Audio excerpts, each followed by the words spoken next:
breaking news today. Please subscribe and then check notification box to get all breaking news alerts. Breaking.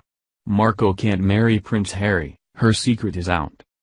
When Prince Harry proposed to American commoner and Meghan Markle, it appeared as though fairy tales do come true. A regular girl with a messy family dynamic and recluse father was flung into royalty and would soon become a princess. It seemed like a real Cinderella story until the fairy tale came to a screeching halt after her secret came out, banning her from marrying the prince. Now, Markle must face the royal family matriarch, the Queen of England, who doesn't seem too happy about what she's been hiding. The picture of perfection and elegance that this couple has portrayed over the last few weeks as they flaunt their love for each other from the States to the royal palace, has now been shattered as it seems like it was a front for something else. The American actress does what she's apparently pretty good at, and that's pretending to be someone she isn't. As it turns out, Markle may not be able to wed Prince Harry in the Church of England, which officiates royal weddings. Prince Harry has planned to tie the knot with Markle in May, however, there could be some hiccups along the way before that can happen. The untraditional pair has done things differently than the royal tradition, starting with Harry marrying a divorced American actress. In 2011, Markle married Jewish film director, Trevor Engelson. They divorced about 2 years later in 2013. Having been married before is frowned upon in the royal family and will take some special permission for the pair to wed in the spring of 2018. Including from the Queen of England herself and a special license from the Archbishop of Canterbury. People magazine reports.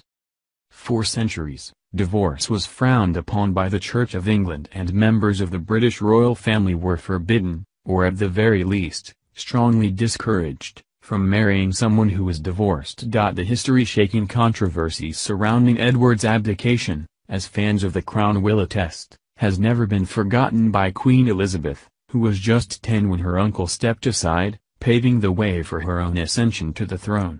Edward married Simpson in 1937 in exile in France. But times have changed. In 2002, the General Synod, the governing body of the Church of England, voted to recognize that some marriages regrettably do fail. They added, there are exceptional circumstances in which a divorced person may be married in church during the lifetime of a former spouse. Any decision as to whether or not to solemnize such a marriage in church after divorce rests with the minister. However, being a divorcee isn't the only hurdle Markle is facing in marrying her prince. Religion plays a part as well, and since she seems to assume the faith of whoever she's with, she's going to have to state what she believes on her own. It's unknown what her religion is or if she has one, since she married her first husband in a Jewish ceremony but attended a private Catholic school growing up. If she's in fact Catholic, this could be a problem in marrying Harry in the Church of England. People magazine explains.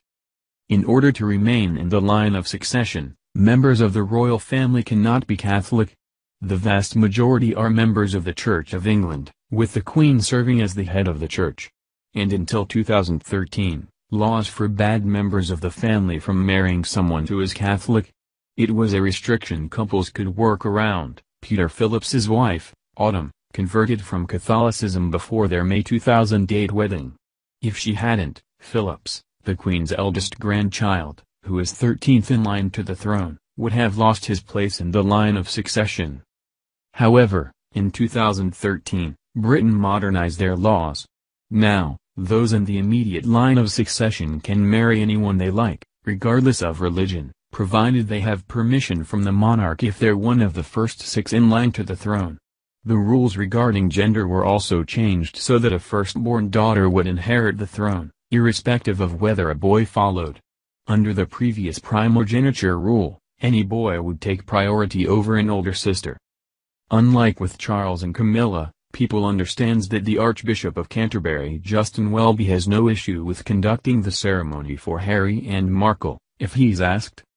Following the guidelines of the Church of England, the Archbishop wouldn't have any problem with officiating with their wedding if it got to that point, says a source close to the Archbishop. Well, that's a big relief to Markle, who is shaking things up in the royal family by doing things a lot differently than how they have been done for decades. It looks like she may get her fairy tale no matter who or what factor tries to prevent her from that end goal. However, she still needs to impress the Queen, and that seems to be her most difficult task yet. Meanwhile, she's still planning her wedding to Harry, and the pair are said to be tying the knot in a far more casual affair than Prince William's wedding to Kate Middleton.